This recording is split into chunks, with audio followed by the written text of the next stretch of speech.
us off, and then we'll go around for questions. Bet.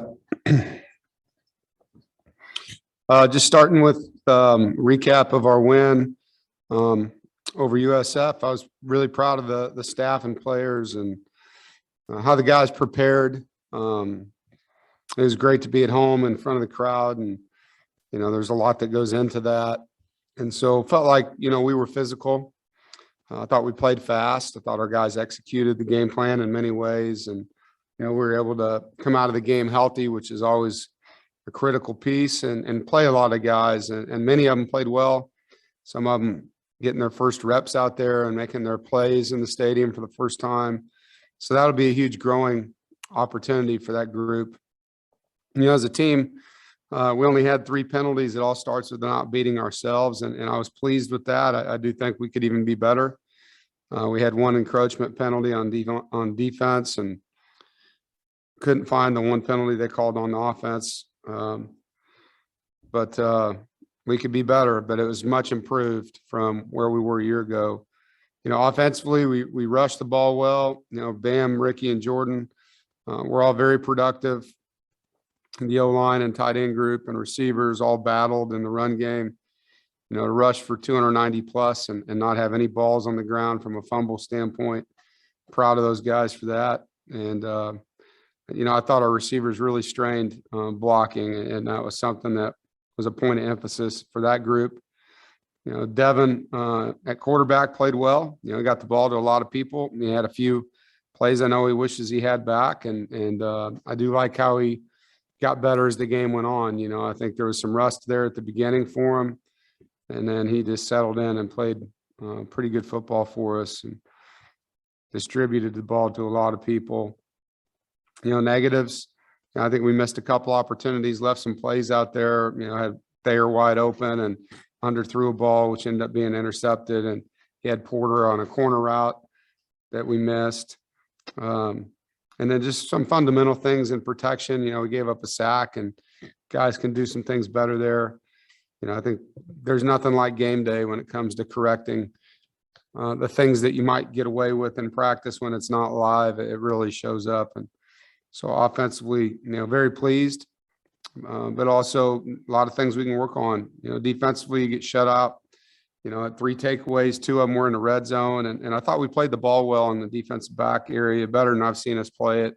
Guys were attacking the football, breaking on balls, didn't give up an explosive play for a touchdown, obviously, with the shutout. Thought we tackled well. Our first game, there's only a handful of plays where guys used poor mechanics.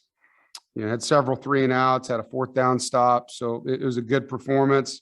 Didn't have any sacks. It's probably one area you'd love to see us get some more sacks there. But, at the same time, we got 3 takeaways and a 4th down stop and a handful of 3-and-outs. I think we had 4 3-and-outs.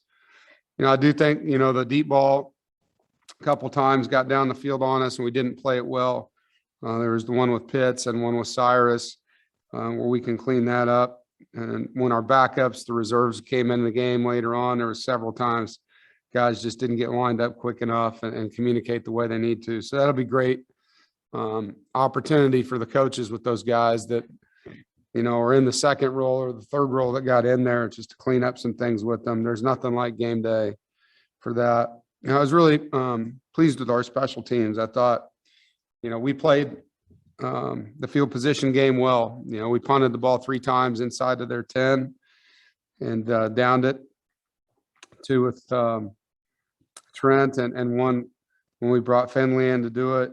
Had some positive returns with Thayer and Bam, and it was great. Those 3 specialists we have are really good players, and it's nice having Chris Dunn back to full health. But it was a good day. It was really fun to have our fans back, and the student section was awesome. They are, in my opinion, the heartbeat of the fan environment, and when they're on, it changes everything in there, and they were awesome. They were there for 4 quarters. They were there early, and they changed our stadium in a good way, and just thankful to them and really want them to be a partner with us for the year, no matter what. And you guys make that such a special night and day, and so please keep coming back and bringing that energy as a student section. It was awesome. I know our fan base appreciates it. And I do feel like you set the tone for what's going on in there with the fans, with your energy. I know our players feed off of it. So we thank you for that. Having the fans there, the band there, the whole thing, the fireworks, the flyover. It was an awesome, awesome day. And so appreciative to everybody on that. Now on to our first road trip, go to Davis Wade Stadium and Starkville and play, a tough Mississippi State group. First time in a while that we'll be preparing for crowd noise, and the cowbell will be in full effect, I know, and we look forward to that. We look forward to the pageantry and the noise and fanfare and everything that goes into it. It's going to be awesome, and I have great respect for Mississippi State's program. Have for a long time. They're a blue collar, tough group, very similar, passionate, tough. I like what they're about, and I've always respected how they play. Coach Leach, have known him a long time, and he's a winner. He's a builder of programs. He's done it multiple places, and he's very innovative offensive coach, and have great respect for him. His offense is unique, and have played against him when he was at Texas Tech, and obviously we've got some coaches here that work for him, with Brian Mitchell and Ruffin, who have been around, their offense. But defensively, they're very aggressive. They're like us in a 3-3-5 alignment. But there's lots of line of scrimmage movement, lots of stunts, lots of blitzes. And we got to be able to handle their style of play up front and stay ahead of the chains. It's not a team you want to give long yardage type things to. They do a lot of good stuff. You want to try to stay ahead of the change, which we were able to do last week. I thought they showed a lot of grit in their game. They were down 20 and 13 minutes left in the fourth quarter. I know they didn't play well up until that point, but they sure played well the final 13 minutes. And their quarterback showed a lot of poise, bringing them back. They've got a lot of size, O-line and D-line. They're massive up front, and they got a lot of guys that played for them that are back and a few transfers. So it's going to be a good football game. Excited to go play against a team like them from the SEC and to get to do it in their stadium with the fan base that they'll have. So with that, I'll open it up for any questions. Jonas, you want to start us off? Yep. Good afternoon, Coach. You mentioned in your opening statement how you guys didn't have any sacks, but it seemed like either Forden or McClain were off their spots or uncomfortable for most of the night. Were you happy with the pressure from the front, the defensive line, and I think I had to step up a huge notch knowing that Mississippi State's going to throw the ball 50 times Saturday? Yeah. Well, I think what you're looking for is getting the ball back for your offense. And there's a lot of ways to do that. You may not sack the quarterback as many times as you want, but you got to hit him. You got to pressure him. You got to get him off the spot. You got to force incompletions. And we did some of that. There's some areas we can be better. And I think it's a multitude of things. I've always felt like a lot of times you don't get sacks and people immediately blame the D-line. I think there's a lot of people that rush the quarterback for us. There's linemen, there's linebackers, sometimes there's DBs. But there's also coverage things. The guys have to give the rush a chance to get there with how we play coverage. And, so there's a lot of things that this tape will show us that we can get better at. And you're right. We have to be a team that can do that against a Mississippi State offense. And again, yes, you want the sacks because you want to put them in long yardage situations. But more so, you want to force the interceptions. You want to get that ball where, like, La Tech had a pick six on him when he was scrambling around, so you got to try to get him out where he doesn't want to be, get him out of his comfort zone, not give him the time that he normally has, and then get the ball back for your offense with the pressure that you create. Aaron. Hey, Dave, you mentioned maturity the other night about how your guys handled the game. And I guess there's a second part to that of how they handle success after the fact. What did you sense from them in light of how they were handled it the other night on game night? Yeah, I thought we were good on game night. We didn't have any after the whistle type stuff, where guys were doing things the refs were worried about. Yeah, we celebrated interceptions, but that was us as a team, not us taunting anyone. And I thought our guys did a nice job understanding how to have fun and do it within the rules. And as far as being mature enough to handle success, that's first conversation we had after the game. You know, you get to enjoy it for 24 hours, man, and soak it in. When we get back to work, we're on to the next one, and that one doesn't matter anymore. And the guys were hook, line, and sinker with it. They understand it. Now we got to go do it. But they definitely understood where I was coming from with it. Andrew. Dave, looking at Cyrus Fagan in his first game in an NC State uniform, he had the pick. It looked like he got into the backfield and made a couple plays against the run. What did you see from him, and what are you looking to see from him going forward? Well, Cyrus plays the ball well. You know, I think he reads the quarterback well. He breaks on it before the ball gets there a lot, does it in practice too. He's a ball hawk. You know, as far as the tackling aspect, he had one really nice, they ran a perimeter screen, and Tyler Baker-Williams turned it back and he came up and hit it. And he brings a lot of energy. He does it every day. He's one of those enthusiasm type players that I think feeds the team in a positive fashion. And so we're glad he's here. You know, I think he's created really needed competition in the back end with him and Jaqueen, and it's going to make Jaqueen better. It makes Cyrus better. They know they got to play off each other that way. Rob. Yeah, Dave, how much of the SEC versus ACC do you speak to that to your team? Does that matter? Is this just another non-conference game? No, I mean, I don't really have to say a lot, Rob, with that. You know, it was brought up in our team meeting yesterday. You know, we're playing another Power 5 team, and from a conference that gets a lot of notoriety, and it's an opportunity for us to continue to earn respect. Obviously, playing on the road against a team like that from their league, if you find a way to win that game, it's good for your team. It's good for your program. So our guys are aware that, you know, we're playing an SEC team. It won't be something I talk about 5 days in a row, I can tell you that. But, you know, it is something worth conversation. Todd Gibson. Yeah, Dave, kind of piggybacking off of Rob's question, the ACC kind of had a tough weekend this past weekend. From a coaching standpoint, do you not like, obviously you probably don't like to see that, but do you look at it as an opportunity too for your team to move up in the etching order?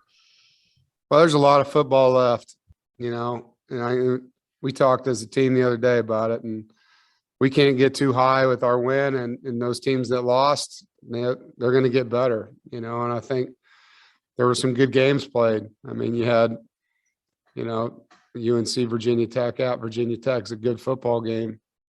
And it was a one possession game. You know, last night, another one possession game with Florida State and Notre Dame. And so there's good football games. Clemson, Georgia was a heck of a football game. It wasn't like we went out and laid an egg. I mean, there was a bunch of competitive games, and we were one possession away as a league of making a bunch of good things happen. So, you know, I told the team this, you watch the playoffs every year, there's usually 3 teams in the playoffs with 1 loss. Usually one team's undefeated and the other 3 aren't, you know, and so we're only 1 weekend. There's so much football left, and we just need to focus on us, you know, and being the best we can be against a good Mississippi State team. Daniel. Morning, Coach. Bam garnered a lot of attention in the preseason. Like a lot of people are saying that he was going to be one of the conference's premier backs. I actually wanted to ask about Ricky. Do you think that during the USF game that he was kind of basically playing with a chip on his shoulder, and that made him like, you know, have to stand out a little bit more, saying like, hey, I'm here too? You know, you probably should ask Ricky that. I think Ricky played really well, and so did Bam. I think those 2 guys, they're really good friends. They feed off of each other. They cheer for each other, and they need each other. You know, to play this type of football for as long as we want to play, you need to have a rotation back there. And so I think we're in a really good situation. We look at them both as starters. I'm sure from a competitive standpoint, Ricky's trying to prove himself, and I'm sure Bam is too. They're both pretty humble guys that want to be the best they can be. So, you know, from a personal standpoint, I think he would be better to speak on that than I would. Brett. Dave, from a program standpoint, how important is a game like this? How big of an opportunity is it? Well, it's a great opportunity. I mean, you go play against a coach like Mike Leach, who's done nothing but win everywhere he's coached, in a stadium that, has, I've been reading about it all day, just the fanfare, the noise, it's 61,000, but it sounds like 100,000, like the whole thing, it's going to be an awesome opportunity. And then, we're on ESPN, so great audience for people to watch the game and then come home, and get a home game the week after. So it's a great opportunity for us. Matt Carter. Yeah, Coach, what do you remember about preparing for Mike Leach's offense when you were back at Kansas? What those weeks were like to prepare for them, and how much of their offense evolved, or is it still a lot of the same principles? Yeah. We had 4 games with them when I was there. It's a tough offense. They were at Texas Tech at that time. They were in their sweet spot. They were playing really good, and Crabtree at receiver. I can't remember. I mean, had Graham Harrell might have been the quarterback when we played against him. I can't remember if it was him or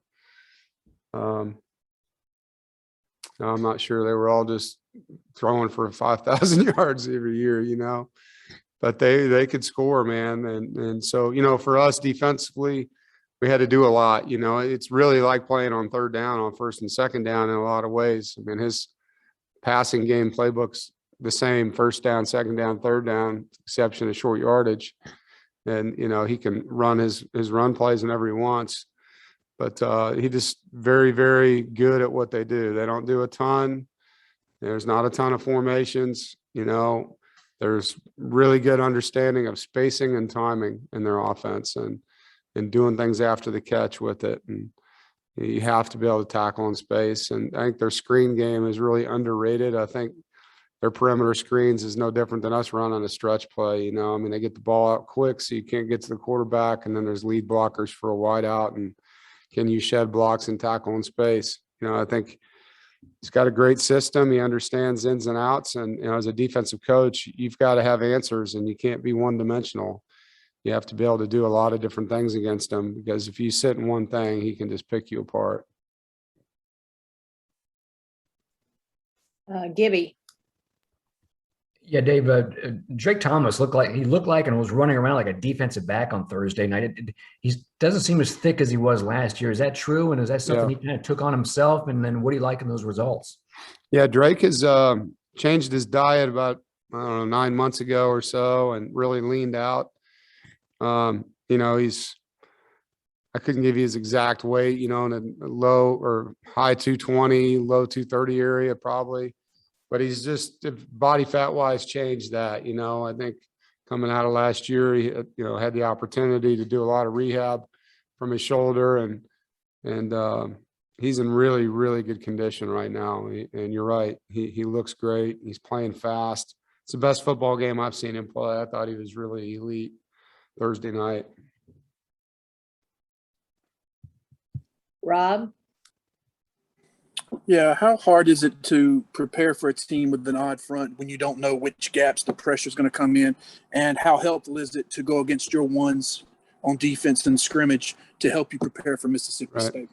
Well, it helps, that we're 3-3-5. So there's a lot of carryover when you look at some of the coverage aspects, some of the pressures. So there are similarities there, Rob. With regard to the stunts, they do a lot of different run game stunts and pass game stunts. Some are similar to ours, some aren't. And so you just got to practice them. I think it helps that we are a 3-down front now, it's getting them ready for what all those IDs are. But we'll have to get out there and simulate, some of that stuff for the offense so they can get used to how it is. And we'll do some good on good so we can get our guys doing that for them. Jonas.